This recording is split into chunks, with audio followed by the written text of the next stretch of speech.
কতদিন হয় শুনি না তোমার কণ্ঠ। মনে হয় নৈশব্দ আমাকে ডাকে। তোমার মায়াবী কণ্ঠস্বরে ভোরের পাখির শব্দে শুনি আমি তোমার মধুর কণ্ঠ। স্থির হয়ে থাকা টেলিফোন বুঝি তোমারই প্রগাঢ় ডাক। কি হলো আমার? আমি আর কোথাও শুনি না কিছু। নৈশব্দের বুক ভেদ করে ফুটে ওঠে সেই গাঢ় ধ্বনি। নদীর কল্লোল হয়ে তোমার কণ্ঠই ফিরে আসে।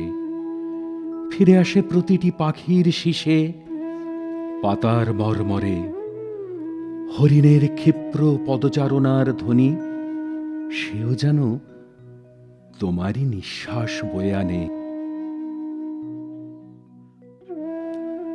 বাতাসে তোমারই ঘ্রাণ, সুন্দরবনের অনন্ত সবুজ হয়ে যেন আসে ভেসে ভেসে তোমারই মধুর কণ্ঠস্বর।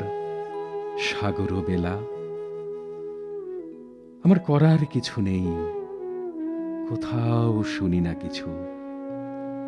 যেখানে কান পাতি বেজে ওঠে তোমার কিন্নর কণ্ঠ। কে যেন রেখেছে খুলে তোমার সুরেলা গ্রামোফোন। বাজায় এ কোন বাঁশি, কি বলো আমায় কানে কানে। আমার বুকের মধ্যে কি বলো রেখেছ গেঁথে এই স্বর।